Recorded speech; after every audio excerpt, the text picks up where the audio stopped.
Sponsorem dzisiejszego odcinka jest firma Bruk. Jest to firma, która wypuściła edycję limitowaną niesamowitej wody toaletowej wprost dla dżentelmenów. Ona jest inspirowana przede wszystkim eleganckim aromatem takich suszonych liści. Posiada zapach z głęboką, taką ciepłą nutą przypominającą tytoń i wanilię. Oczywiście ten produkt nie zawiera ani tytoniu, ani nikotyny. Telefon do firmy Bruk jest 570 814 076. Jakby ktoś był zainteresowany, zachęcam, żeby wejść również na stronę internetową brokshop.pl. No i tam w zakładce upominki wiele ciekawych rzeczy znajdziecie.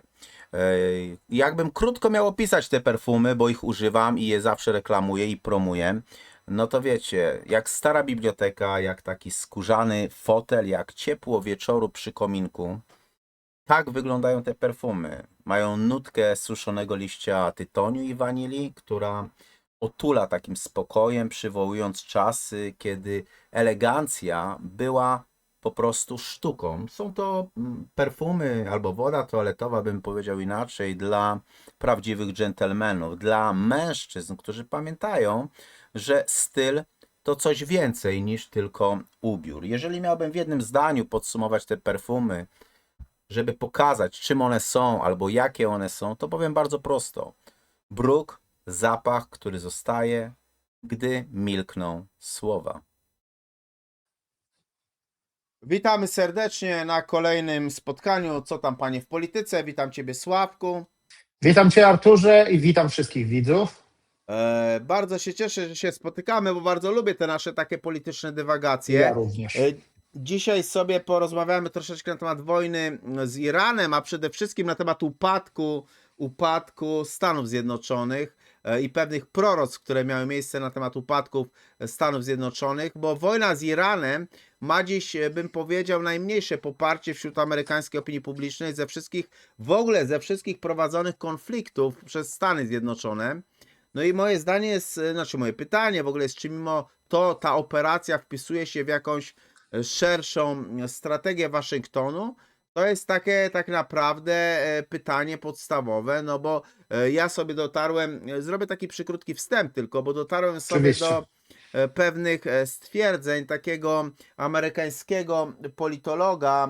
On jest polskiego pochodzenia, nazywa się Andrew Michta. I on powiedział kiedyś coś takiego: ulegliśmy przekonaniu, że sama siła powietrzna może doprowadzić do całkowitego pokonania państwa. Tymczasem, jeśli naprawdę chce się rozbić państwo i jego rząd, ktoś musi przejąć kontrolę nad terytorium. I to powiedział właśnie profesor Andrew Michta. No moje pytanie jest, do Ciebie, czy Stany Zjednoczone mają jakikolwiek pomysł na wojnę z Iranem i na ile ta wojna szkodzi i pomaga Rosji albo Ukrainie?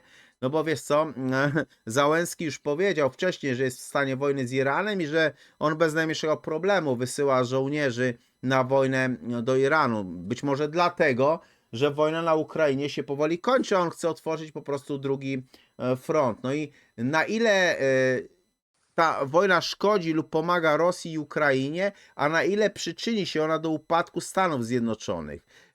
Będę wdzięczny, jeśli ten temat troszkę weźmiemy i rozpoczniemy, bo Pentagon mówił w ogóle, że wojna z Iranem niby rzekomo miała trwać 100 dni, natomiast pytanie duże, zasadnicze, może do tego później przejdziemy, czy NATO w ogóle stanie po stronie Stanów Zjednoczonych, czy też nie, bo Hiszpania, UK, Włochy, Niemcy powiedzieli, że to nie jest nasza wojna. Czy to bardziej przyczyni się do poprawy wizerunku Stanów Zjednoczonych, czy bardziej do upadku Stanów Zjednoczonych, jak to mówią niektóre proroctwa? Jakie jest Twoje zdanie na temat upadku wielkich imperiów? Dobrze, zacznijmy może, wiesz co, od tego, co jest teraz na topie, czyli od tej wojny w Iranie. Wiesz co, zabawna sprawa, dlatego że ja słyszałem wypowiedzi i to wychwycili dziennikarze. Witkow tak naprawdę wypowiadał się na temat wzbogacania uranu przez Iran i ogólnie na temat broni atomowej, jak jest rozwijana. On był i jest tam, przynajmniej na pewno był ekspertem, jeśli chodzi o sprawdzanie placówek atomowych na przykład w Iranie i w innych państwach. Wyobraź to sobie, że on później przyznał się, że on tak naprawdę się na tym nie zna, ale w sumie wyznaczyli go do tego, no i on to robił.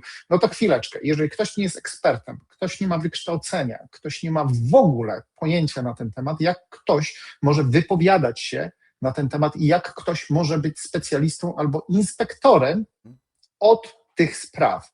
To jest dokładnie tak, jak pamiętasz, jak było podczas tej pandemii całej, tak, no co jeden to specjalista, tak, a później się okazało, że no to nie było dokładnie tak, dlatego że te teorie spiskowe okazały się jednak No, przy tej prawdziwe. wojnie, wiesz, Tak. ukraińsko-rosyjskiej, to generałowie się wypowiadali, to specjaliści, że Rosja ma na 2 dni Tak. amunicji, no jakieś takie pierdoły, a Hołdys to Tak. był w ogóle specjalistą i w czasie pandemii, i w czasie wojny. To już w ogóle, Proszę dlatego bardzo, to jest, tak, dla zgadza mnie jest się. to potężny kryzys specjalistów i potężny kryzys ekspertów, bo myślę, że dla wielu my jesteśmy lepszymi ekspertami, mającymi umysł analityczno-syntetyczny niż ci eksperci w telewizji, no. A dlaczego tak jest? Dlatego, że my nie mamy żadnego interesu, żeby popierać jedną albo drugą stronę i staramy się... I nam nikt za to nie płaci, o. Tak, to jest po pierwsze, a po drugie, my staramy się naprawdę rzetelnie przekazać wam informacje, które zbieramy. I teraz tak, oczywiście mogą wkraść się tam jakieś pomyłki, za które przepraszamy, ale staramy się rozważyć dany temat z wielu różnych perspektyw. To jest tutaj ważne. I teraz tak, wracając do tego tematu, o którym my mówimy, czyli wiesz, tą Amerykę.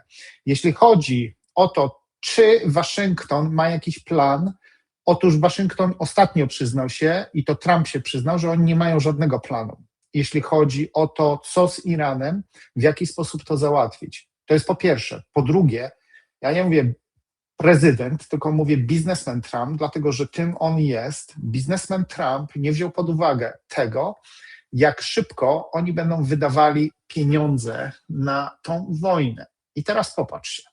Ja sobie przygotowałem tutaj takie fajne slajdy i muszę powiedzieć, że to ja mówię, to jest informacja z jednego z tych publikacji z Bliskiego Wschodu i to była chyba Al Jazeera, jeśli się nie mylę, ale to nie ma znaczenia ze względu na to, że te informacje później wypłynęły z innych źródeł. Oczywiście na początku Zachód nie przyznawał się do tego, ale zwróćmy uwagę, że pierwsze 4 dni walk, koszty w dolarach, to było o ponad chyba 3,7 miliarda dolarów, z czego 196 milionów było za 200 myśliwców utrzymywanych w powietrzu, za okręty wojenne, artylerię naziemną, 3,1 miliarda, dobrze słyszycie, 10 razy tyle, poszło na 2600 naprowadzanych pocisków balistycznych i to były te precyzyjne pociski, te najdroższe, czyli te tomahawki wszystkie i tak dalej, gdzie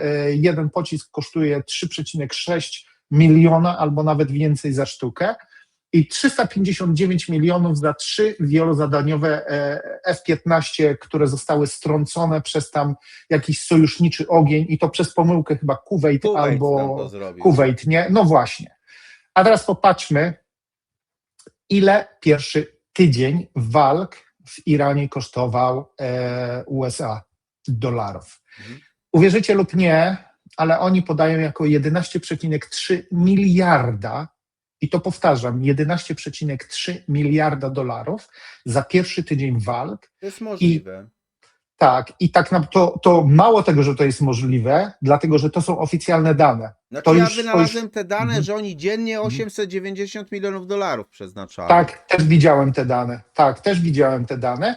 I teraz wyobraźcie to sobie, że jeżeli dochodzi do takiej sytuacji, kiedy w ciągu pierwszego tygodnia wydajemy na wojnę 11,3 miliarda dolarów, nic nie osiągając przy tym, ja mówię nic nie osiągając, dlatego że to ty też przekazałeś informację, że ponoć Benjamin Netanyahu zginął w którymś z ataków, dlatego że on nie pojawia się. Przejdziemy.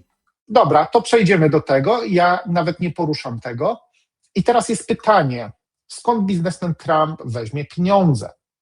A dlaczego ja mówię tutaj o ekonomii? Dlatego, że później chcę płynnie przeskoczyć właśnie, co jest głównym powodem upadku imperiów. I już tutaj wam powiem, że jest to niedoszacowanie ekonomii, niebranie pod uwagę matematyki i praw ekonomicznych, które są nieubłagane i które zawsze dają o sobie znać i w najmniej oczekiwanym momencie, dlatego że ignorowane są po prostu pewne sygnały, które powinny być brane pod uwagę przy podejmowaniu właśnie takich decyzji. I teraz tak, skąd USA weźmie pieniądze na finansowanie tej wojny? Są trzy opcje. Czyli tak, albo wprowadzą jakąś uzupełniającą ustawę o wydatkach, ona musi być oczywiście zatwierdzona przez Kongres, co no fakt, Trump ma większość w Kongresie, ale nie wszyscy stoją po stronie Trumpa, nawet z jego partii, także weźmy to pod uwagę. Opcja 2 to jest ustawa pojednawcza, to jest to, o czym on mówił, One Big Beautiful Bill Act, tak? I to było z 4 lipca 2025, ale tam jest 150 miliardów dolarów, ale te pieniądze już zostały obiecane innym organizacjom, jak na przykład na walkę z emigracją, czy cięcia podatkowe, czy tam inne. Wiadomo, żeby uzupełnić niedobory z podatków, które nie wpłyną do budżetu. I opcja trzecia to jest transfer wydatków wojennych na poczet przyszłego budżetu, który może, ale wcale nie musi być ustalony przez Kongres. Także to jest wszystko patykiem po wodzie pisane. I No ja teraz... mów. Dobrze, Artur, proszę cię bardzo, bo ja później przejdę, Słuchaj, rozumiesz... ja tutaj wejdę w te kwestie finansowe, bo widzisz, dowcip całości polega na tym, że Stany Zjednoczone drogimi rakietami strzelają do tanich dronów. Nie wiem, czy ty widziałeś te kwestie, że okazało się dowcipem, że Iran malował na asfalcie wizerunki samolotów farbą 3D, natomiast lotnictwo amerykańskie bombardowało, bo myślało, że to są autentycznie faktyczne samoloty, więc drogimi tak naprawdę, to jest to sama strategia co z II wojny światowej, gdzie tam nadmuchiwane czołgi były albo coś tam na przykład, nie? No to jest tego typu sytuacja, więc drogimi rakietami strzelają do tanich dronów. Zapominamy o tym, że Iran w tym czasie ma już nowe drony, bo szachet to jest przestarzała sprawa. Oni mają drony Hadid 110, to jest taka amunicja krążąca, która jest oparta na płatowcu o obniżonej wykrywalności, powiedzmy sobie szczerze. Ja tu nie będę mówił kwestii technicznych, ale to jest pierwsza rzecz, którą Iran posiada. Co więcej, Iran posiada również te drony morskie, nie wiem czy wiecie, które są wystrzeliwane ze statków i które potrafią patrolować tą cieśninę Ormus, czego Stany Zjednoczone Czytałem nie mają też o tym. i nie potrafią tego ogólnie zwalczać. Ale myśmy sobie w ciągu tygodnia, bo to nie jest tak, że my się ze Sławkiem spotykamy teraz snujemy opowieści dziwnej treści. My sobie tak przez tydzień rozmawiamy na różne tematy i ja tutaj wysnułem taką teorię. Słuchajcie, a co jeżeli jest tak, że Iran robi na przykład, że Stany Zjednoczone tą wojną wywieszają białą flagę, bo ponieważ oni są mistrzami w wywieszaniu białej flagi, no nie? I pamiętajmy o tym, że prezydent Stanów Zjednoczonych Roosevelt doskonale wiedział, że Japończycy w 1941 roku w grudniu płyną na Pearl Harbor, ale dopuścił do tego, żeby zmasakrowano Pearl Harbor, bo gdyby tego nie zrobiono, to nigdy nie dostałby poparcia kongresu, żeby przystąpić do II wojny światowej, więc oni na to się zgodzili. I teraz pytanie za 100 punktów, a co jeśli w tym przypadku Stany Zjednoczone również wywieszają taką białą flagę, że po prostu zezwalają na bombardowanie, bo zobaczcie, Iran bombarduje różne państwa Bliskiego Wschodu. W tej chwili Bliski Wschód obraca się przeciwko Iranowi, no nie, to jest też tego typu sytuacja i być może jest taka sytuacja, że Iran atakuje ten Bliski Wschód, przez to ropa i dolar idą w górę, no to i musiałoby się jakoś tak wydarzyć, bo jakbyśmy sobie poszukali, to może ma to coś wspólnego z tym Pearl Harbor. Ja się długo zastanawiałem, powiem Ci Sławku, przez ten tydzień, kto jest największym zwycięzcą tej wojny, nie? I chyba się nie pomylę, jeżeli powiem, że największym zwycięzcą tej wojny jest Rosja. Dlatego, że w chwili obecnej będą ludzie kupowali rosyjską ropę. Tak, to się zgadza i ja też miałem, wiesz co, przejdziemy do tego, nie, porozmawiamy teraz, żeby nam wątek nie umknął. Rzeczywiście, dla mnie to jest, ja tak jak Ci napisałem, wiesz, prywatnie, nawet największy geniusz nie wymyśliłby podobnej farsy. naprawdę, albo największy głupek nie wymyśliłby podobnej farsy. Kto przy zdrowych zmysłach najpierw nakłada sankcje na Rosję, a później pozwala im przez jakiś czas, rozumiesz, sprzedawać ropę. Mhm. Fakt, że trzeba tutaj sprostować coś. Rosja może sprzedawać tylko tą ropę, która już jest zatankowana i znajduje się na jakichś akwenach. Także to jest tutaj ważne. To nie jest tak, że oni mogą ładować nowe tankowce, chociaż kto wie, w jaki sposób oni będą w stanie obejść na przykład te Już rzeczy. ci Nie? mówię. Już ci mówię. Iran powiedział bardzo prosto. Powiedział tak, przez cieśninę Ormus mogą pływać tankowce tylko i wyłącznie Chin, ale mogą pływać każde inne tankowce pod jednym warunkiem, że wydalą ambasadorów Izraela i Stanów I Zjednoczonych. Stanów, tak. I na tak. przykład ambasadora Izraela wypieprzył na zbity pysk i już Hiszpania to zrobiła. No proszę bardzo. Ja przypuszczam, że wiesz co, że nie wiem, czy znajdą się takie odważne państwa, które zrobią coś takiego, jednakże czym dłużej ta wojna będzie trwała, czym bardziej Ameryka będzie się osłabiała, tym większe prawdopodobieństwo, że do czegoś takiego dojdzie. Ja tutaj znowu nie chcę spekulować na temat tego, kto na tym jak wyjdzie, dlatego że jeszcze jest za wcześnie i przeskakiwanie do ostatecznej konkluzji może nie dać pewnego obrazu całej sytuacji. I jeszcze po prostu jestem bardzo ostrożny w wyciąganiu wniosków ostatecznych jeszcze. W każdym razie, to o czym ty mówiłeś, o tym Iranie i o tej ropie naftowej, ja powiem ci szczerze, że jak oglądam tą farsę, to ja się zastanawiam, w jakim świecie my żyjemy i ja się zastanawiam, czy to jest na serio, czy to jest tylko jakiś głupi żart. I tak, jeżeli jest to na serio, no to jest oczywista oczywistość, że to jest tak zwana ustawka i widać, że po prostu te państwa walczą, bo ja na przykład osobiście nie wierzę, ja mówię, ale to jest moje zdanie, tylko ja nie wierzę, żeby Iran był na tyle obłąkany, żeby on zaczął wojnę na kilka czy kilkanaście frontów, żeby atakował inne tam państwa. Nie wierzę i ja uważam, że może to być prowokacja amerykańsko-izraelska tylko po to, żeby podgrzać atmosferę i tak jak powiedziałeś, żeby doprowadzić do nowego Pearl Harbor. Także ja uważam, że to idzie w tym kierunku. Dlatego, że nie będę tego argumentował, powiem tylko, że to jest moja opinia. Okej? Okej, teraz ja tak. jeszcze wejdę do tematu, o którym rozmawialiśmy tydzień temu, bo ty mi zadałeś bardzo poważne pytanie, powiedziałeś, że ty nie do końca wierzysz, że Rosja mogłaby stanąć po stronie Iranu, bo Rosja nie ma co do zaoferowania. Ale zobacz, przez ten tydzień sytuacja się zmienia. Ukraina Tak. bez najmniejszego problemu jest w stanie wysłać wojsko na pomoc Stanom Zjednoczonym. Rosja, państwo potężne, jest w stanie udostępnić wywiad i udostępnić bazę na terenie całego terytorium dla Iranu w zamian za po prostu tą pomoc, którą Iran wyświadczył im przy ataku na Ukrainę. Zresztą przez ten tydzień wyszło z informacji, na przykład Washington Post podał dosyć dokładnie, że Rosja pomaga Iranowi w wojnie na Bliskim Wschodzie i Moskwa ma podawać po prostu precyzyjne lokalizacje amerykańskich na przykład okrętów i samolotów, gdzie należy uderzać. Czyli ten wywiad działa, tak? Wynika z tych relacji Washington Post, że Rosja intensywnie pomaga Iranowi i chodzi przede wszystkim o te kwestie, zresztą CIA też o tym wie doskonale, ale oni, zarówno CIA, jak i Pentagon odmówili komentarza i nie chciały tego komentować. Natomiast ja sobie trafiłem do wypowiedzi Anny Kelly, która jest zastępcą rzecznika Białego Domu.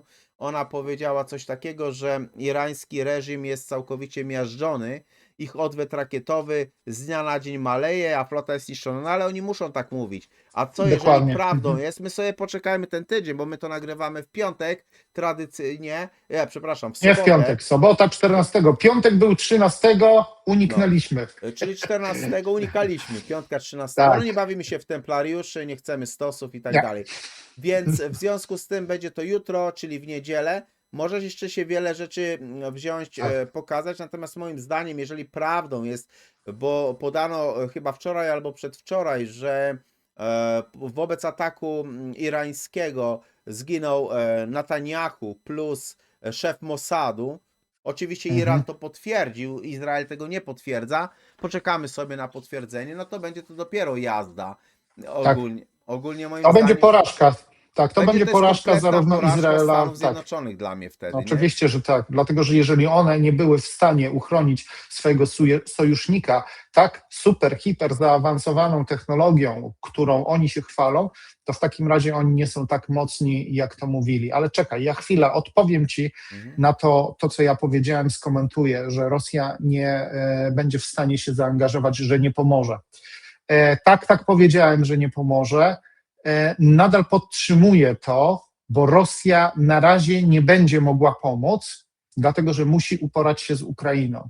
Rosja, załóżmy 5-10% swoich mocy przerobowych, swoich produkcyjnych mocy, tych militarnych, będzie mogła przeznaczyć na Izrael. Jeszcze mniejszy procent swoich zasobów ludzkich będzie mogła tam przeznaczyć, ze względu na to, że oni mają pełne ręce roboty w Ukrainie. I jak na razie tak to się odbywa. Z tym, że, bo to jest też ważne i przez ten tydzień rzeczywiście ta sytuacja bardzo, bardzo dynamicznie się zmieniła. Teraz tak, jeżeli okaże się, że prawdą jest to, co powiedzieliśmy przed chwilą, że no i Netanyahu, i ten szef Mossadu po prostu zginęli w ataku, no to bardzo osłabi to zarówno Izrael, jak i Amerykę. I teraz tak, jeżeli Ameryka zaangażuje się jeszcze bardziej, co jest do przewidzenia, że zrobi to, dlatego że pamiętajmy, że Ameryką rządzą syjoniści i ten naród, który wszędzie pcha swoje paluchy, tak? I jeżeli oni przegłosują to i wyślą jeszcze więcej żołnierzy i jeszcze większe zasoby materialne i militarne przeznaczą na tą wojnę, Ameryka się osłabi i wtedy Rosja będzie miała zielone światło na to, żeby robić sobie dokładnie to, co chce w Ukrainie, ze względu na to, że Ukraina będzie mogła tylko pomarzyć sobie o tym, żeby te wszystkie obiecane systemy artyleryjne, czy jakieś te pociski balistyczne, żeby tam dotarły. Nie dotrą, dlatego że będą przekierowane do największego i najważniejszego sojusznika, o czym mówił Trump wielokrotnie, czyli do Izraela. I tam będzie kierowana cała produkcja broni i amunicji po to, żeby po prostu tam no coś ugrać, nie? Także wiesz, to jest No, dla mnie, jedna sprawa. dla mnie, Sławek, ja ci powiem, ja i tak, my do tego wcześniej czy później dojdziemy. Ja i tak uważam, że to Chiny rozgrywają karty ogólnie w tej chwili, gdzie o tym się nie mówi, bo najczęściej się mówi o dwóch mocarstwach, o Ameryce i o Rosji, tak? A tutaj wiesz, jedni nie są w stanie dotrzeć do Kijowa, a drudzy mają problem z Iranem, no nie? I wiesz co, płynnie przejdę tutaj już do tych imperiów, bo to, o czym ty teraz powiedziałeś, bardzo dobrze wpisuje się właśnie w ten wzorzec postępowania tego procesu całego upadku imperiów. Po pierwsze musimy zaczynam o tych imperiach. W jaki sposób imperia upadają, na jakim etapie jest USA, w jaki sposób to się rozgrywa i to na przykładzie 3 imperiów i to oczywiście możecie sobie sprawdzić z historii, czyli Imperium Hiszpańskie, XV-XVI wiek, Imperium Brytyjskie, XIX wiek, no i Imperium Radzieckie, czyli rosyjskie, tak? I to był też tam XX wiek, wtedy, kiedy oni upadli tak naprawdę. O tym będziemy mówili za chwileczkę, ale w każdym razie pamiętajmy, bo to jest tutaj ważne, że imperia nie upadają od kul wrogów, tylko upadają wtedy, gdy już dłużej nie można ignorować matematyki i ekonomii, która po prostu rządzi się swoimi prawami. Na pieniądzach jest zbudowany ten świat, czy w to wierzymy, czy nie, ale tak to się odbywa.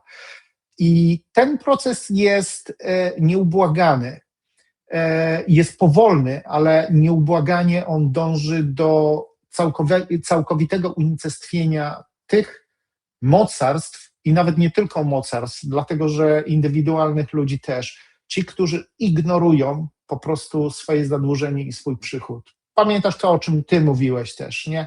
Wiadomo, jeżeli ktoś konsumuje więcej niż ma przychodów, wiadomo, jak to się kończy. kończy się to albo całkowitym bankructwem, albo wręcz więzieniem, jeżeli są to gigantyczne pieniądze. I z tego też powodu, no po prostu w ten sposób to się odbywa. I teraz, czy widzimy początek końca Stanów Zjednoczonych? Ja uważam, że tak. Ale ja chcę tutaj powiedzieć 7 etapów, które zawsze, ale to zawsze towarzyszą właśnie upadkowi imperiów. Czyli etap pierwszy to jest nadmierne rozciągnięcie sił zbrojnych. Widzieliśmy to i w Hiszpanii w XV-XVI wieku, widzieliśmy to i w Wielkiej Brytanii, i widzieliśmy to i w Rosji, wszystkie te wojny, w które te imperia były zaangażowane, i widzimy to teraz dokładnie tak samo w USA. Następnie ekonomiczna stagnacja, szczególnie Hiszpania tutaj będzie dobrym przykładem. Pamiętamy, że w XV-XVI wieku Hiszpania tak naprawdę sprowadzała do siebie oczywiście drogą morską setki ton złota i srebra. To rozleniwiło Hiszpanów tak bardzo, że oni zaczęli konsumować zamiast produkować. Oni zaczęli kupować zamiast stawiać na innowacje. Zaczęli po prostu wydawać więcej, ponieważ przywozili tyle złota, to wydawało im się, że to źródełko nigdy nie wyschnie, i zaczęli angażować się w coraz to nowe wojny z Imperium Osmańskim, z Holandią, z Anglią, na Pacyfiku, wiele i oczywiście w Ameryce Północnej i Ameryce Południowej, nie? Dlatego, że wiemy, że kiedyś cały Meksyk tam należał do tego Imperium Hiszpańskiego, tak samo jak i praktycznie połowa Ameryki Południowej, i oni po prostu tam mieli swoje kopalnie złota i srebra, które kontrolowali, z których po prostu czerpali, niewyobrażalne zyski, i to ich po prostu rozleniwiło. Teraz tak, etap trzeci to jest upadek imperialnej waluty. W chwili, kiedy dane państwo, dane imperium zaczyna zaciągać pożyczki, no to wtedy staje się niewypłacalne. Wtedy co się dzieje?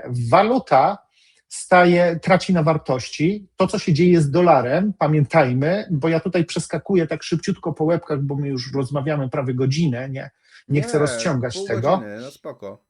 Tak? Aha, no dobra. Spokojnie. Tak, no dobra, okej.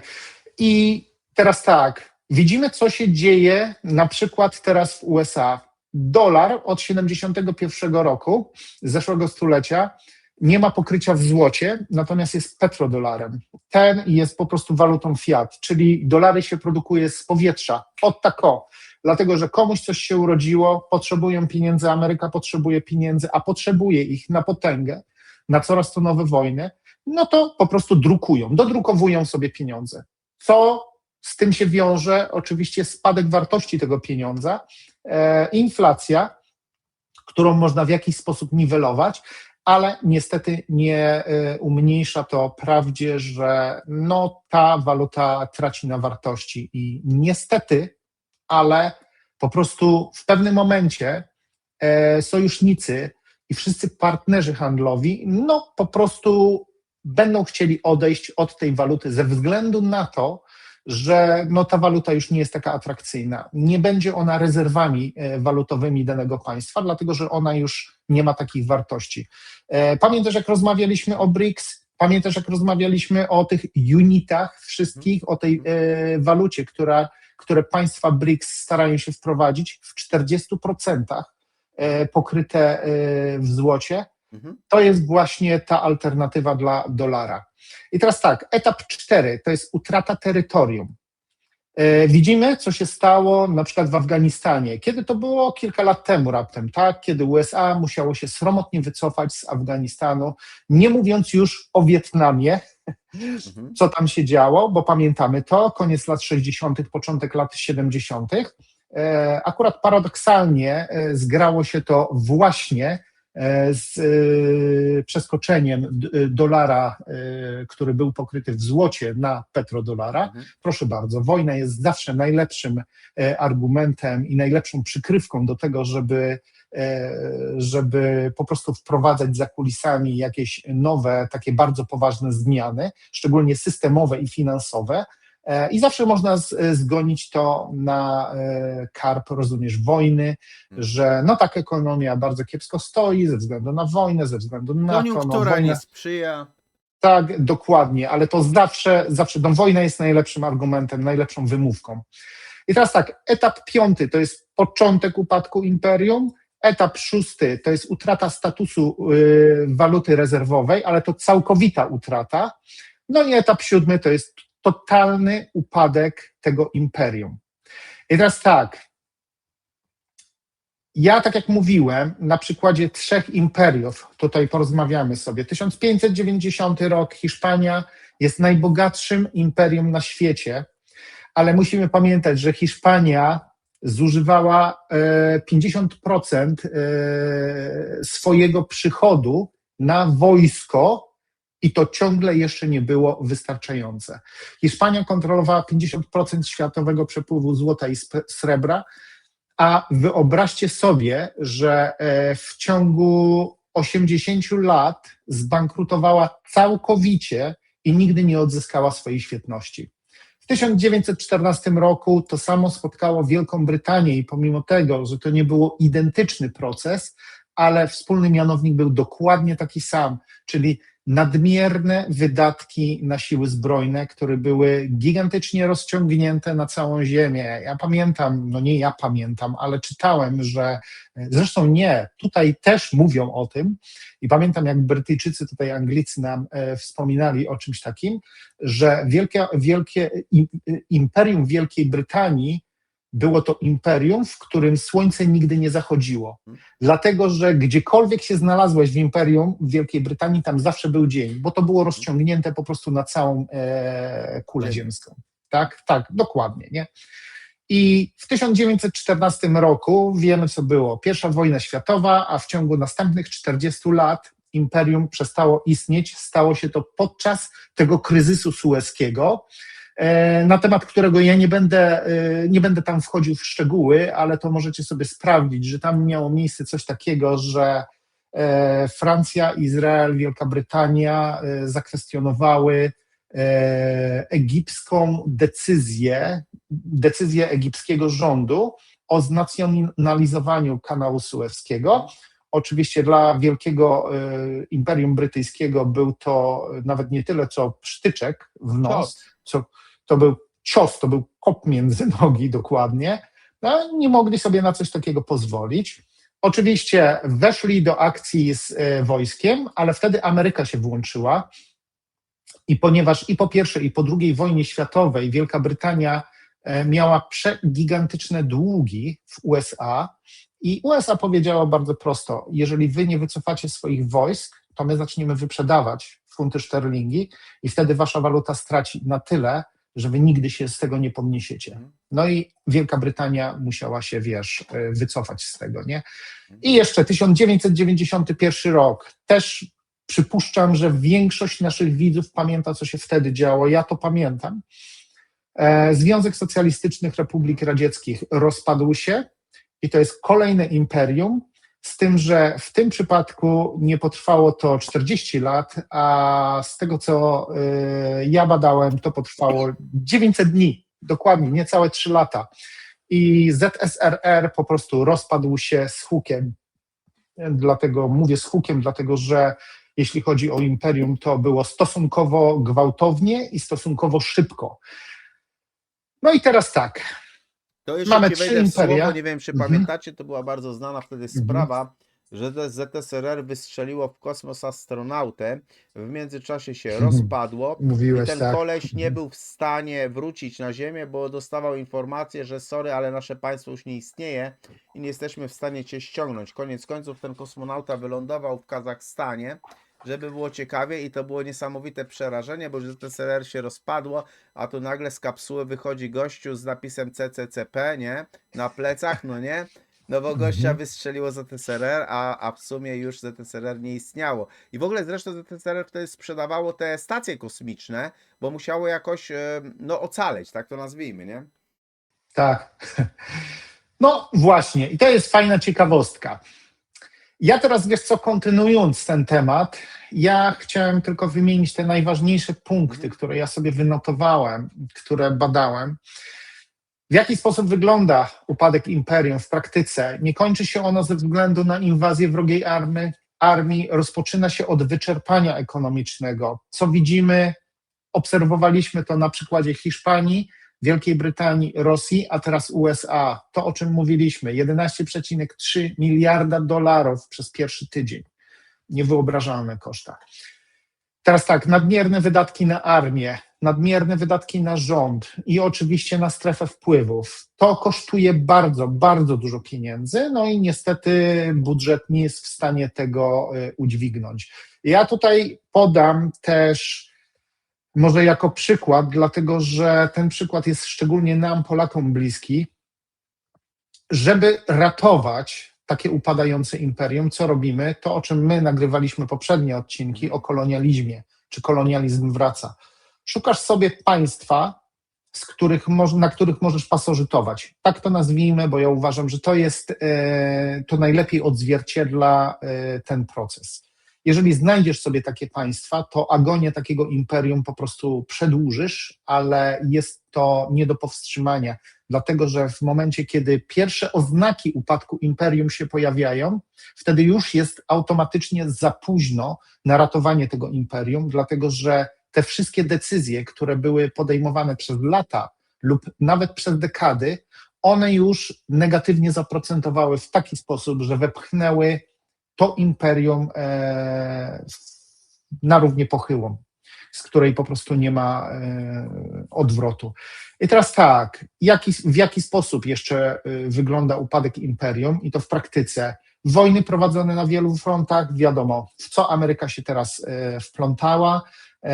Ja nie muszę tutaj chyba wam mówić, że tak, Wenezuela to jest jedna sprawa, Ukraina to jest druga sprawa, trzecia sprawa to jest Iran, a co jeszcze czeka w kolejce? Kuba. Bo pamiętajmy, że Trump już odgrażał się, że on dokona inwazji na Kubę. I Tak, Salwador, bo jeszcze był I temat. Salwador, proszę bardzo. Tak. Także widzimy, co się dzieje. Coraz więcej wojen, nie wiadomo, co on chce osiągnąć tym, ale dobra, to jest biznesmen, nie prezydent. Tak, obietnice niemożliwe do utrzymania, długi niemożliwe do spłacenia i początkowo rozkład systemu jest niewidoczny i waluta jest ciągle w użyciu, to co widzimy teraz, dlatego że każdy jeszcze używa dolara, ale już na horyzoncie coś tam się czai, coś się wyłania. Jeszcze jest to cień, no ale państwa BRICS pracują nad tym, żeby ten cień stał się jakąś formą i to formą materialną taką, która zagrozi dolarowi. Ja uważam, że to nadchodzi i nieuchronnie nadejdzie, no ale dobra. Czas pokaże. I teraz tak, armia ciągle wygrywa potyczki, rząd ciągle składa obietnice, oczywiście których nie może dotrzymać, ale jednakże pod powierzchnią tej normalności zaczynają pojawiać się pęknięcia, tak? I tak. Tak jak w przypadku USA, niewłaściwa alokacja zasobów, czy to materialnych, czy to finansowych, czy to ludzkich, jakichkolwiek, no po prostu jest to całkowita niewłaściwa alokacja. Dodatkowo jeszcze to, o czym mówiliśmy w przypadku Hiszpanii, zaczyna się konsumpcja zamiast produkcji. Jeżeli zaczyna się konsumpcja, nie ma tam rywalizacji, tylko znaczy rywalizacja jest kto więcej zeżre, tak to nazwijmy, kto więcej skonsumuje, kto kupi sobie coś lepszego, no to niestety nie jest to rywalizacja, która buduje, jest to rywalizacja, która wyczerpuje. Dlatego, że wszystkie te światłe umysły, wszyscy ci kreatorzy, oni po prostu wypływają z danego państwa, dlatego że nie mają dobrego gruntu do tego, żeby rozwijać swoje możliwości, zdolności, może nie możliwości, żeby rozwijać swoje zdolności i szukają tych możliwości gdzie indziej, za granicą. Wiadomo, tam, gdzie ta produkcja kwitnie. Kto jest największym producentem na razie? Chiny. I dlatego mówiłem, że rozpocząłem, tą rozmowę na temat imperiów ze względu na to, że tak jak ty powiedziałeś, największym wygranym jest Rosja, Chiny, tak samo tutaj zacierają ręce. Dlaczego? Dlatego, że tylko Chiny będą w stanie w pierwszej kolejności, będą w stanie przejąć całą schedę właśnie po Ameryce. Rosja tutaj niestety przez tą wojnę w Ukrainie pokazała się z bardzo złej strony, jako słaboszczak, także Rosja będzie mogła być jakiś tam asystentem, dokładnie tak jak Wielka Brytania była asystentem podczas I i II wojny światowej, asystentem Ameryki, i Rosja, ja przypuszczam, że przejmie taką samą rolę w momencie, kiedy Chiny zasiądą do tego wielkiego stołu. No i po prostu wiesz, ja uważam, że w ten sposób to się odbywa. I teraz tak, jeszcze jedna sprawa, bo w ten wzorzec tego upadku to wpisują się jeszcze inne rzeczy. Nagle sojusznicy zaczynają żądać zabezpieczenia. I widzimy, co się dzieje. Wiemy, że dolar traci na walucie. Wiemy, że dolar już... Państwa zaczynają unikać dolara. Wiemy, że są państwa, które rozliczają się, jeśli chodzi o ropę, w jenach, tak? Wiadomo, tutaj Trump po prostu grzmi ze względu na to, że dolar ma być walutą numer 1 i po prostu każdy ma się rozliczać w dolarach ze względu na to, że w momencie, kiedy państwa rozliczają się w dolarach, no to wiadomo, ten tani pieniądz trafia do Ameryki i oni z tego czerpią niewyobrażalne zyski i co za tym idzie, mogą sobie sponsorować jakieś tam swoje widzimisię, jakieś tam swoje zachcianki, tak? Wrogowie testują wyznaczone granice, co się odbywa cały czas w USA. Zwróćmy uwagę, jaki oni mieli tam kryzys ten emigrancki, gdzie tam przez Meksyk, z Salwadoru, z Kolumbii, z tych różnych państw tej Ameryki Łacińskiej, no po prostu tysiące, dziesiątki tysięcy ludzi po prostu zaczęło emigrować, szturmować granice, południowe granice Stanów Zjednoczonych. Wiadomo, że wtedy Trump jeszcze za poprzedniej swojej prezydentury wybudował tam chyba 5,5-metrowy płot, tak, przez który jest monitorowany 24 na dobę. No i po prostu w ten sposób starał się powstrzymać tą emigrację, ale musimy wziąć pod uwagę, że to są testy. Wrogowie testują, na ile mogą sobie pozwolić, a nie robi się to przy pomocy armii, tylko przy pomocy cywilów, bo to do cywilów no nie każdy będzie strzelał, nie każdy jest na tyle odważny, żeby się narazić opinii publicznej. No na pewno nie Trump, na pewno nie Ameryka, która ma być żandarmem numer 1. To się ostatnimi czasy zmienia, ale to jest już inna sprawa. I teraz tak, waluta przestaje być rezerwą finansową i najpotężniejsza karta przetargowa, czyli waluta, nagle wraca lawinowo do imperium. I zwróćmy uwagę, że jeżeli dane państwa zaczynają wyprzedawać walutę, tą, która była poprzednio rezerwami, no to niestety, ale dane państwo traci na pewno wiarygodność, no i ta waluta tak samo po prostu traci na wartości, na zasadzie podaży i popytu, tak?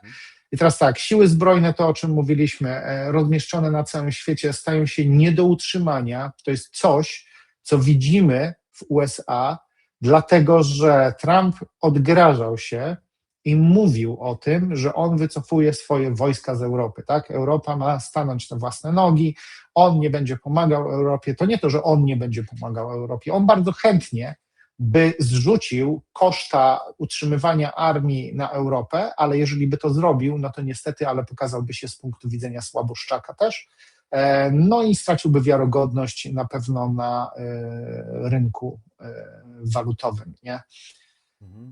I teraz tak, jeśli chodzi o uprzednie obietnice, które wcześniej były gwarantowane, no teraz no niestety, ale już nie są gwarantowane ze względu na to, że widzimy, co Trump ostatnimi laty robił.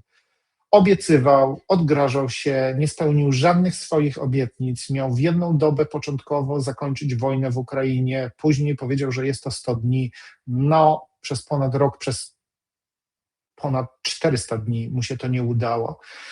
Także no ja uważam, że po prostu no to też bardzo dużo świadczy o sile danego państwa. I pamiętajmy, że dokładnie to samo przydarzyło się Hiszpanii, Wielkiej Brytanii i Rosji. Dokładnie to samo. Ja nie mówię, że to było kropka w kropkę, ale to były dokładnie takie same obietnice, no, nie takie same, ale bardzo podobne obietnice, które były. No tak, schemat działania jest identyczny. I wiecie co? Tutaj na zakończenie tego mojego wywodu, wiecie dlaczego o tym mówię? Dlatego, że jeżeli prześledzicie to, ja uważam, że Ameryka zaczęła upadać, tylko dokładnie tak jak tutaj autorzy tych wszystkich publikacji mówią, to się nie odbywa gwałtownie. To się odbywa, jest to proces i to jest to proces, który postępuje, ale oznaki tego procesu dość wcześnie można wychwycić. Z tym, że te oznaki są ignorowane przez system ze względu na to, że wiadomo, nie? American Dream, tak? To jest, musisz, wiesz, ten amerykański sen po prostu spełnić, przyjeżdżasz tam, pracujesz jako ktokolwiek, możesz konsumować, możesz się pławić w tej całej konsumpcji, no ale niestety musisz pracować, natomiast no, konsumpcja dla samej konsumpcji jest samobójstwem. W każdym razie imperia wierzą, że ich potęga jest nieodwracalna, jest nienaruszalna, nietykalna, a w momencie, kiedy sobie uświadomią, że tak nie jest, to już jest za późno. Imperia nie liczą się z gigantycznymi wydatkami na siły zbrojne.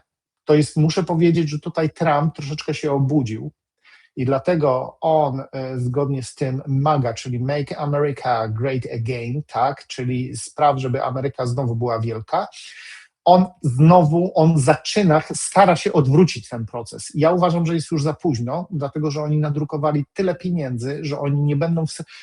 Dolar po prostu stracił swoją wiarygodność i ja uważam, że to był strzał w stopę w jedną, a w drugie kolana strzelili sobie tym, że oni rozpoczynają, wiesz, wielofrontową wojnę z wieloma państwami. Oni nie wyrobią tego. To jest niemożliwe. Chyba że okradną jakieś inne państwo i zgromadzą sobie przegigantyczne jakieś rezerwy walutowe, albo w ropie naftowej, albo w złocie, albo nie wiadomo w czym innym. Tak? No do tego są zdolni. Napadli na Irak pod pretekstem broni chemicznej. Broni chemicznej nie znaleźli, ale złoto znaleźli, więc wiesz. No proszę bardzo.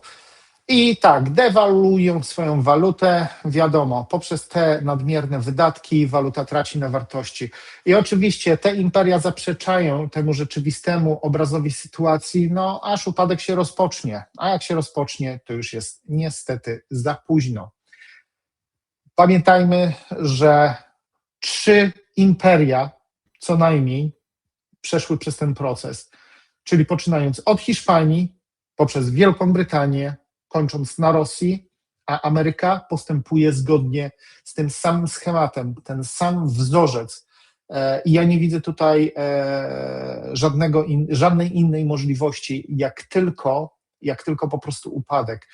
Ja tutaj muszę dodać jeszcze jedną rzecz, dlatego że ponieważ my żyjemy w erze cyfrowej i cyfrowe pieniądze będą mogły być produkowane, to jest to, do czego te banki centralne teraz dążą, to może przedłużyć agonię, albo wręcz, jeżeli doprowadzi się do całkowitej kontroli internetu i przepływu informacji, albo wręcz będzie można zniwelować to. Także tu jest jeszcze jeden czynnik, którego nie było wcześniej, który ja uważam, że jest bardzo ważny i który należy wziąć pod uwagę.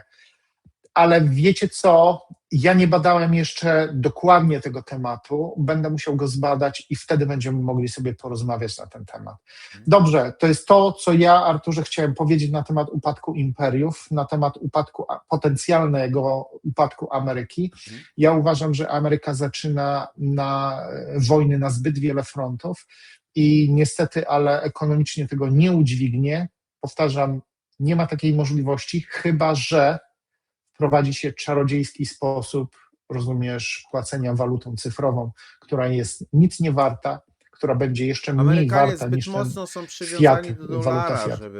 Amerykanie są zbyt mocno przywiązani do dolara, żeby bawić się w waluty cyfrowe. Dla nich dolar w kieszeni to jest podstawa, że oni mają pieniądz bankowy, tylko rzadko kto, kiedyś akurat te dolary są najbardziej cenne, wiecie, jak ktoś bawi się w numizmatykę albo w zbieranie banknotów, to najbardziej cenne są dolary, te, które mają złote pieczątki, bo tam mają różne pieczątki, zieloną, czerwoną, różne inne, ale te ze złotymi, dlatego że te ze złotą pieczątką, dolary, to znaczy, że one mają pokrycie w złocie, w banku, natomiast wszystkie inne to jest siano, no nie?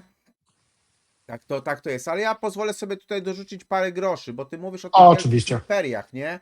Ja ci powiem o takim śnie o potędze, nie? I teraz pytanie jest, bo myślę, że w najbliższych dniach to się wszystko okaże bardzo ładnie, czy Netanyahu żyje, czy też prawdę miał Iran, że go zabił, prawda? Bo Netanyahu był zwolennikiem wielkiej idei Wielkiego Izraela, tak? O co Mhm. chodzi w tej idei Wielkiego Izraela? Bo samo pojęcie Wielkiego Izraela, czyli Imperium Izraela, często było to po angielsku nazywane Greater Israel. To się Mhm. odnosi do takich różnych wizji terytorialnych zasięgu państwa żydowskiego. W zależności od kontekstu może to tak naprawdę oznaczać biblijną granicę albo biblijną wizję granic Izraela. Takie historyczne interpretacje, bym powiedział, sionistyczne, albo bym powiedział jakieś współczesne narracje polityczne i geopolityczne. To wszystko ma swoje źródło w Biblii, tak? Dlatego, że jak sobie zajrzymy, Netanyahu sobie kiedyś siadł i zajrzał do Księgi Rodzaju w Starym Testamencie i tam pojawia się obietnica ziemi dla potomków Abrahama. I jak sobie zajrzymy do Księgi Rodzaju, do 15 rozdziału, wersetu 18, tam są podane granice Wielkiego Izraela, bo tam jest taki cytat, który mówi, że Izrael ma się rozciągać od rzeki Egiptu aż po wielkie rzeki Eufrat. Tak, od Prawda? Nilu aż po Eufrat, tak No i w dokładnie. niektórych Mhm. interpretacjach to by oznaczało, że w skład tego Wielkiego Izraela miałaby wchodzić Izrael, Palestyna, Jordania, Liban, Syria, Irak, no a nawet też niektóre fragmenty, bym powiedział, Egiptu. No to wielu tak naprawdę biblistów twierdzi, że to jest fikcyjne, bardziej bym powiedział symboliczne albo idealne, natomiast no Netanyahu tak nie myślał, brał to dosłownie, tak? Bo najwyższy historyczny zasięg Izraela przypisuje się za panowania króla Dawida i króla Salomona, ale nawet wtedy Izrael nie był aż tak wielki, tak? Więc ten termin Wielkiego Izraela, czyli tych snów o potędze, tak to nazwijmy, on się pojawia w takich trzech różnych kontekstach. Po pierwsze, to jest taki kontekst religijny, gdzie się mówi, że no, była to po prostu, nazwijmy to, obietnica Boga. Inny to jest kwestia politycznego, gdzie tam są te debaty dotyczące granic współczesnego Izraela, czy tych sporów o zachodni brzeg Jordanu, czy o strefę Gazy. No i trzecie to jest chyba najważniejsze, bo to jest temat propagandowy, geopolityczny, bo tu jest narracja krytyków Izraela, którzy twierdzą, że państwo dąży do tej ekspansji regionalnej. Oficjalna zresztą polityka współczesnego Izraela to tak naprawdę koncentruje się na tym bezpieczeństwie państwa i niby na sporze z Palestyńczykami, ale no, jak widzimy, że to w mojej ocenie Izrael pociągał za sznurki, żeby Stany Zjednoczone zaatakowały ten Iran. Natomiast, Oczywiście, że tak. Zresztą natomiast Trump się nawet do tego przyznał. no, natomiast wiecie, prawda jest ogólnie troszeczkę też inna, bo prawda jest taka, że Izrael i Stany Zjednoczone zaatakowały, nazwijmy to, zaatakowały Iran, natomiast Iran ogólnie oficjalnie się przyznał, że podjął decyzję, że jest gotowy na długą wojnę ze Stanami Zjednoczonymi i Iran opiera tą swoją strategię. To jest bardzo fajne, bo chciałbym o tym zaznaczyć, dlaczego Iran tak naprawdę wygrywa ze Stanami Zjednoczonymi. Ja już powiedziałem, że to jest państwo nie do zdobycia, ale dlaczego? Chodzi o strategię. Iran opiera swoją strategię na tak zwanej obronie mozaikowej. To polega na decentralizacji, takim elastycznej, wielowarstwowym odpieraniu ataków, tak? Tutaj Iran przyjął taki, bym powiedział, specjalny sposób obrony kraju, który miałby utrudnić przeciwnikowi zniszczenie przede wszystkim głównego dowództwa i zmusić go do wyczerpującej wojny. To nie jest jakiś wymysł obecny Iranu, tego typu strategia, bo sprawdzałem sobie na stronach Al Jazeera na przykład i tu chodzi o to, że jest podawane, Al Jazeera podawała, że ten ofensywa mozaikowa, tak bym to powiedział, ona polega na tym, że dowodzenie jest rozproszone na wiele małych, takich samodzielnych jednostek.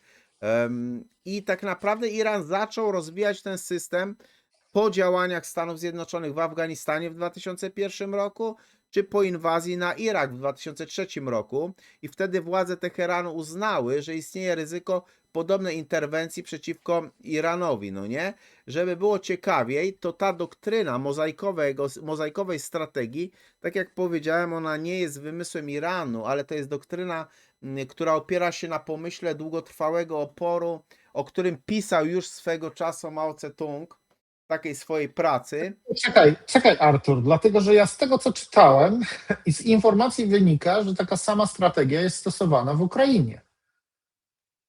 No możliwe, możliwe. Ja, Natomiast ja czytałem, że oni dokładnie tak samo robią. Nie pamiętam, czy to była Rosja, czy Ukraina, ale oni bardzo podobnie robią, że rozdzielają oddziały na mniejsze takie pododdziały, które są samowystarczalne i które są po prostu taką komórką, która jest sterem, sternikiem i okrętem, tak, wiesz, dla siebie. tak. Coś takiego, No nie? tak, ale ja bym tutaj bardziej szedł w kierunku Rosji, która zawsze brała strategię, bo mówisz o imperiach, ale zobacz imperium Tak.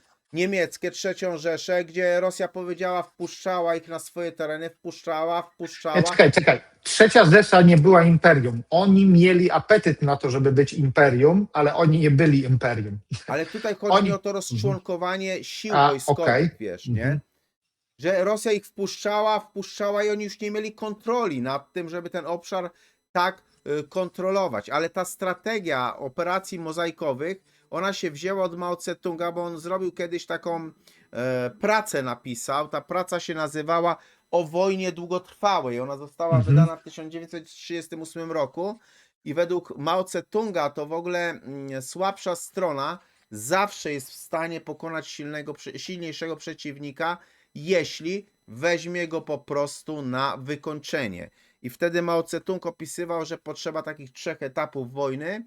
Bym powiedział, że najpierw jest obrona, kiedy ta słabsza strona stara się przetrwać te pierwsze ataki, potem pojawia się okres takiej stagnacji, gdy żadna ze stron nie osiąga jakiejś tam wyraźnej przewagi, to mamy też w tej wojnie ukraińsko-rosyjskiej, nie ma jakiejś tam specjalnej przewagi i na końcu następuje ten kontratak, kiedy przeciwnik jest już osłabiony tymi kosztami wojny, problemami logistycznymi i tą presją całą polityczną, no nie?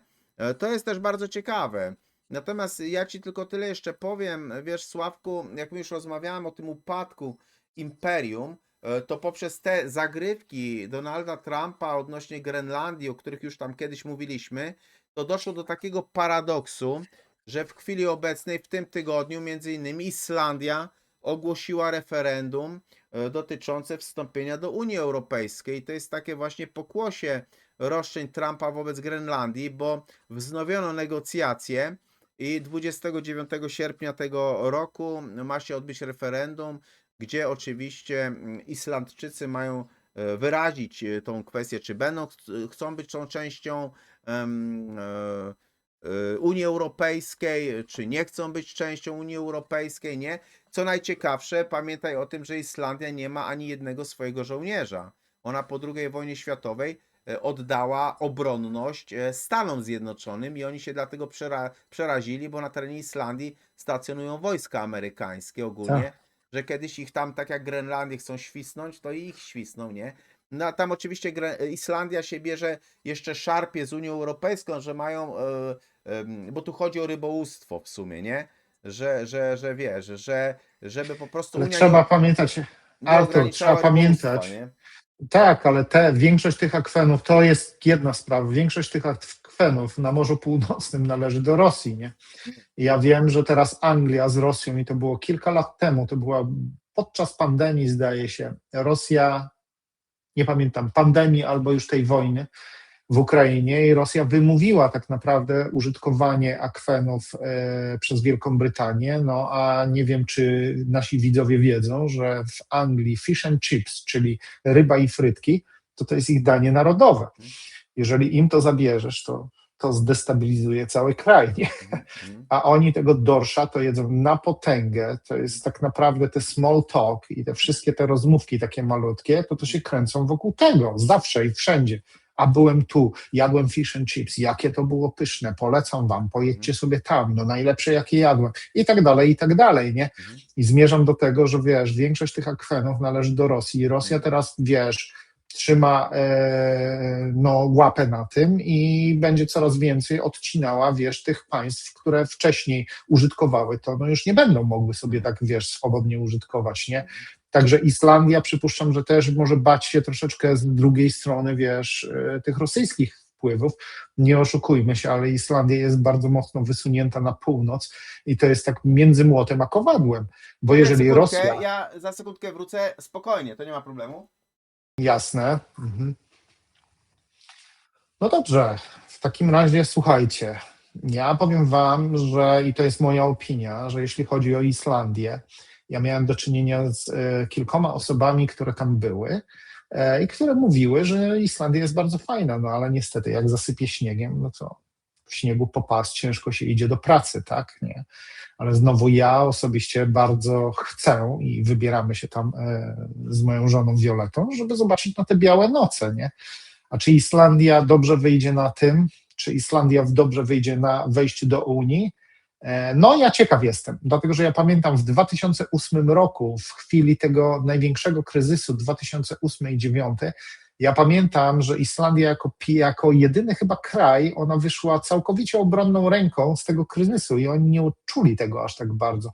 Mogę się mylić, ale ja pamiętam, że tam były że Islandia naprawdę bardzo dobrze stała ze względu na to, że ona po prostu te wszystkie długi, które były, te papiery dłużne i te wszystkie tam na Islandii miały znikomy wpływ, z tego co pamiętam, nie? Mhm. No, ale to jest to. No dobrze, Arturze, oddaję Ci głos, jeżeli chcesz Ja jeszcze jeszcze może skomentować powiem coś, na proszę bardzo, nie? zakończenie takich Mhm. kilka rzeczy, bo już sobie dochodzimy do tej godzinki, spokojnie. No, Ale wiecie dobrze, nie co? chcę. Wiele my mówimy tutaj o kwestiach związanych z upadkiem Stanów Zjednoczonych, upadkiem imperium. I niektóre w ogóle proroctwa to mówiły takie dosyć ciekawe rzeczy, że tam ludzie będą Wiesz co, oddawaj proroctwa ze teraz, bo mnie Stanów ciekawi Zjednoczonych to. to ludzie będą na deskach uciekać. To jest inna rzecz, ale jeżeli mamy Mhm. przejść do tych proroctw, to spokojnie ja je powiem, a my sobie z biegiem czasu będziemy obserwować, jak to Tak. wygląda Mhm. ogólnie i tego typu rzeczy, bo ten motyw upadku albo jakiegoś takiego poważnego kryzysu Stanów Zjednoczonych to pojawiał się naprawdę w różnych proroctwach religijnych, w wizjach wielu mistyków, czy w jakichś tam przepowiedniach rozmaitych wizjonerów. Jakbyśmy zaczęli szukać, to weźmy sobie Alojza Irmajera. To był taki bawarski jasnowic, który był znany z tego, że on mówił o wizjach dotyczących III wojny światowej. No i w wielu takich jego interpretacjach, jego przepowiedni pojawiał się też ten motyw osłabienia Stanów Zjednoczonych. On kiedyś w jednym z proroctw powiedział coś takiego, że Ameryka zostanie zaatakowana od wewnątrz. W kraju wybuchnie chaos i wielkie zamieszki. No i Każde imperium rozpada się od wewnątrz, każde no, jedno. i w niektórych relacjach jego wizji mówi się w ogóle, że Stany Zjednoczone będą zbyt zajęte własnymi problemami, żeby w jakimś tam stopniu, jak wybuchnie taka poważniejsza wojna, pomóc Europie w tym czasie Wielkiej Wojny. No nie, zresztą też to widzimy, że Stany Zjednoczone wycofują się z Europy, z Tajwanu i z tych innych Tak. kwestii, nie? No to też jest bardzo istotne. Był też taki, wiecie co, amerykański mistyk, wizjoner, on się nazywał Edgar Cayce i w jego wizjach Casey, Edgar Casey, też miałem mówić o nim, Casey, tak, no, dokładnie. Mhm. on miał też takie wizje i w jego wizjach pojawiały się też takie katastrofy geograficzne w Stanach Zjednoczonych, bo on mówił Dokładnie. kiedyś coś takiego, że część Nowego Jorku, a nawet część Nowego Jorku właściwego, to co kiedyś było Nowym Amsterdamem, potem stało się Nowym Jorkiem, znikną. Obszary wschodniego wybrzeża zostaną poważnie zmienione. I on A przewidywał też... Kalifornia miała się zapaść po trzęsieniu ziemi, Kalifornia miała się zapaść pod ziemię, dokładnie tak jak Atlantyda i on przepowiadał, że to miało chyba mieć miejsce w 97 roku. No Oczywiście właśnie on wiemy, że to powiedział się nie tam, że stało, nie? znaczna część Mhm. zachodniego wybrzeża ulegnie Tak. zniszczeniu, tak? Mhm. Niektórzy też twierdzili, że tu chodzi o ten upadek potęgi Stanów Zjednoczonych. No już Mhm. nie wspomnę o babie Wandze, która była bułgarską wizjonerką i która mówiła w jednej z przepowiedni coś takiego, że amerykańscy bracia upadną po tym, jak zostaną zaatakowani przez stalowe ptaki, no nie? No niektórzy interpretowali te stalowe ptaki, że tu chodziło o ten 11 września, ten atak 11 września, że to miało być ten zamach na World Trade Center. Ona też swego czasu mówiła, że Ameryka stanie się cieniem dawnej potęgi. Baba Wanga takie coś głosiła, to też jest bardzo ciekawe. Był też taki literat, bardzo ciekawy literat rosyjski, który Rosjanie twierdzą, że on też był poniekąd jakimś tam prorokiem. On się nazywał Dmitrij Glukowski i on stwierdził, że On zresztą pisał dużo literatury, chociaż jest to bardziej, bym powiedział, literatura niż proroctwo. No to w wielu takich rosyjskich interpretacjach mistycznych tam się pojawia wizja właśnie upadku cywilizacji zachodniej i przede wszystkim, że ta cywilizacja zachodnia zacznie upadać od tego, znaczy upadnie zaraz po tym, jak upadną wcześniej Stany Zjednoczone, no nie? No to jest też ciekawe. Różni są interpretatorzy, wiecie, na przykład te proroctwa z Fatimy są też bardzo ciekawe, gdzie tam się nie mówi wprost o Stanach Zjednoczonych, ale o takim globalnym konflikcie, który będzie różne mocarstwa obejmował i tam część komentatorów w ogóle uważała, że w tym konflikcie III wojny światowej Stany Zjednoczone mogą utracić swoją dominującą rolę. No i na końcu, jeżeli sobie popatrzymy na Nostradamusa, który de facto nigdy nie wymieniał Stanów Zjednoczonych, bo wtedy jeszcze oczywiście Stany Zjednoczone nie istniały, więc ich nie wymieniał, nie? Oczywiście. Ale on miał takie pewne czterowiersze, pisał i tam, jeśli zinterpretujemy te czterowiersze, to się mówi o upadku Wielkiego Imperium Zachodniego, bo tam pada taki cytat, że Wielkie Imperium zostanie nagle przeniesione w inne miejsca. Niektórzy w ogóle to też w jakimś tam stopniu interpretują jako taki koniec dominacji Zachodu i Stanów Zjednoczonych, nie? I to jest bardzo, bardzo ciekawe, no nie? Bo te wizje dotyczące upadku Stanów Zjednoczonych też były w wielu polskich źródłach, wielu polskich mistyków na ten temat mówiło, czy nawet też niektórzy interpretowali Werny Chore. To jest też bardzo ciekawe, ale wiesz, ja ci powiem uczciwie, że ja im dłużej patrzę z boku na te gierki, które są tutaj rozgrywane, to dochodzę do wniosku, że Stany Zjednoczone w chwili obecnej zachowują się jak taki wilk, który jest we wnykach i wilk, który jest we wnykach, jest w stanie odgryźć własną łapę, byle się tylko z tych wnyków wyrwać, no nie? I to robi w tej chwili, to robią w tej chwili Stany Zjednoczone. Kwestie, gdzie dolar był oparty na ropę, a wszyscy się na nich kompletnie wypinają, nie? Oczywiście, że tak. Oni nie pozwolą sobie na to, żeby świat odwrócił się od dolara i jeżeli świat odwróci się od dolara, to oni pociągną ten świat na dno razem ze sobą. I to jest dokładnie to, co Ameryka robi. Ciągnie na dno cały świat ze względu na to, że jak oni upadną, to jest takie mafijne zagrywy. To wy idziecie na dno razem z nami. Razem się staramy, żeby się utrzymać na powierzchni, a jak nie, to wszyscy idziemy na dno. Ale ja uważam, że teraz Ameryka jest za słaba, żeby zrealizować te swoje groźby. Uważam, No że jeszcze wam powiem, Ameryka... jedną rzecz ciekawą, bo dotarł do mnie komunikat, który został wysłany przez dowództwo, irańskie dowództwo wojskowe. To jest bardzo długi komunikat, nie będę go w tej chwili czytał, ale on się zaczynał od słów: jeśli mieszkasz w Dubaju, Bahrajnie lub Kuwejcie, to tam była kwestia dotycząca, że powinieneś zobaczyć przede wszystkim, jaka jest odległość twojego domu od najbliższego banku. Dlatego, że to irańskie dowództwo dokładnie mówiło, co po kolei będzie niszczyć. Także, że kwestia dotycząca tej krytycznej wojny sięgnie z całą pewnością każdego portfela. To jest przede wszystkim, bo pierwszym punktem krytycznym oczywiście była ropa w cieśninie Ormus, drugim, ale ten tak naprawdę, ta wojna zaczęła się przy cieśninie, ona przeniosła się tak naprawdę z cieśniny do serwerowni i za chwilę z tej serwerowni przejdzie do po prostu konta bankowego, więc mamy trzy takie etapy tej wojny, bo pierwszy to jest ropa, drugi to są dane, a trzeci to są pieniądze. To są takie trzy punkty Ale krytyczne. Artur, nie oszukujmy się. Co jest największą słabością świata zachodniego? No pieniądze. No. Pieniądze są, wiesz, środkiem nabywczym, a konsumpcja jest siłą napędową tak naprawdę Zachodu. I to jest największa słabość. Zabierz konsumpcję, zabierz dobra, które można konsumować, no i po prostu cały Zachód się rozpada, całe gospodarki się rozpadną. A jeżeli wiesz, jeżeli nie jesteś w stanie na przykład odebrać tych dóbr materialnych, które się konsumuje, zabierz im pieniądze. To jest znacznie prostsze. Jeżeli zabierzesz pieniądze światowi zachodniemu, ludzie nie mogą konsumować. Co się zaczyna? Zaczynają się zamieszki, zaczyna się ubóstwo, zaczyna się nędza. Wiadomo, że to destabilizuje kraj. To destabilizuje w taki sposób, że niestety, ale jest to, wiesz, znowu równia pochyła, nie? Chyba że wtedy dane państwa, jakieś tam zachodnie, będą posłuszne zgodnie z tym, kto po prostu im grozi, no i wtedy wszystko wraca do normy, nie? Iran ma tutaj potężną, wiesz, kartę przetargową. Moja opinia, ja mówię, jest taka, że od tego zacznie się zawierucha i to straszna zawierucha. Ja dlatego bardzo poważnie do tego podchodzę.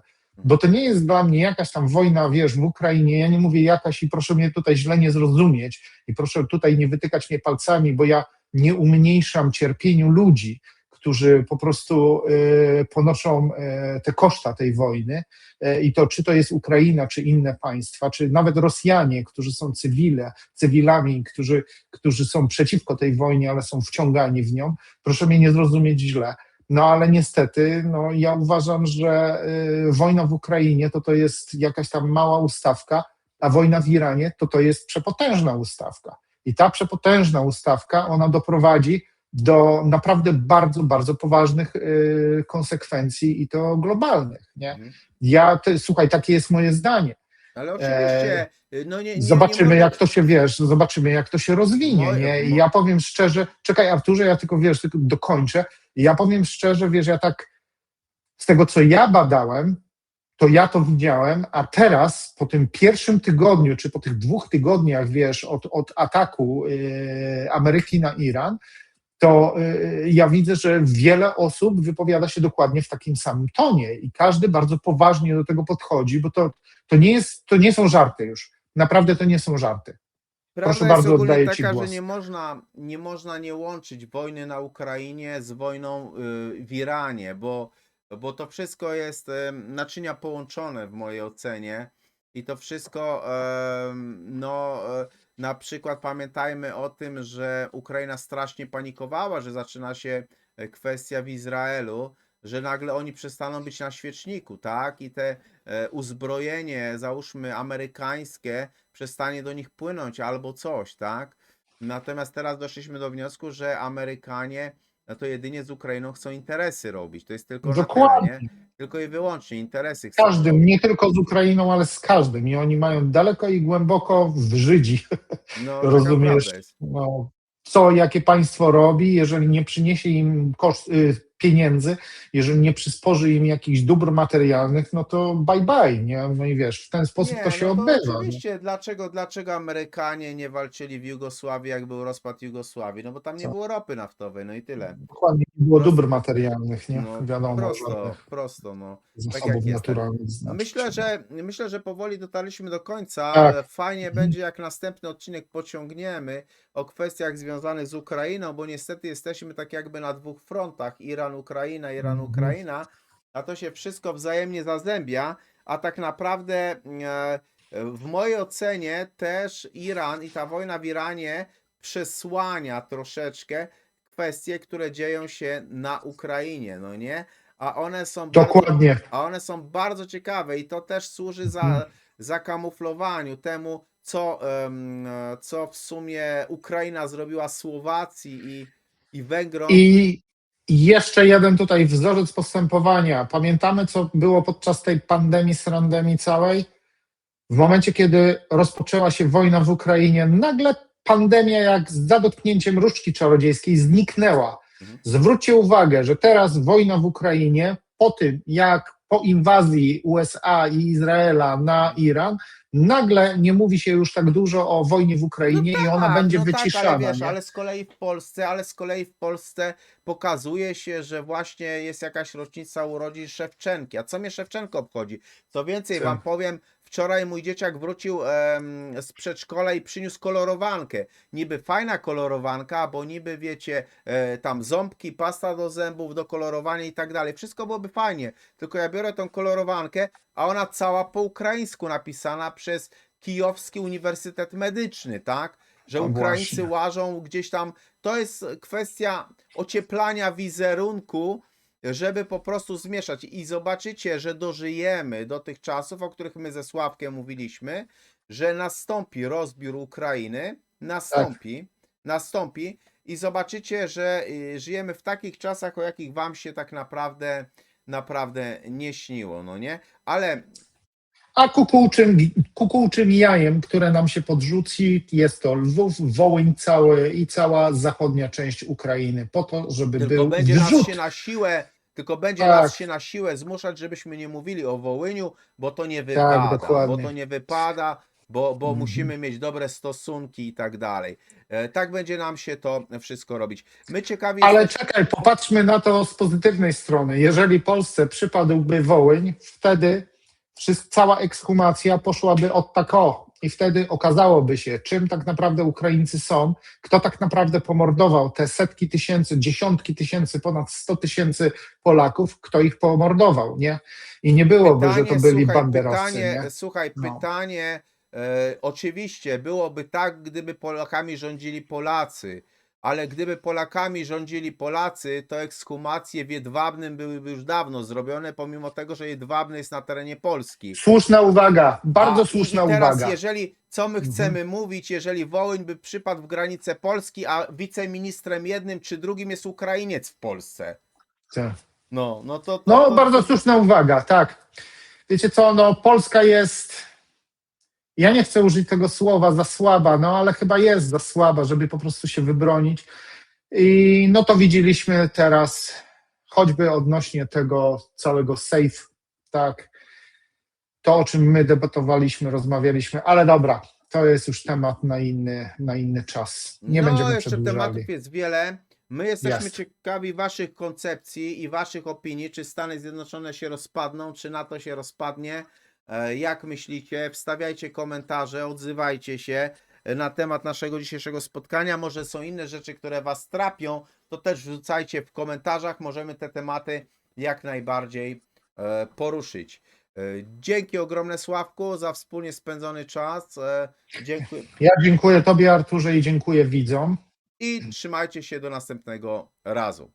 Do następnego razu. Dziękujemy za uwagę.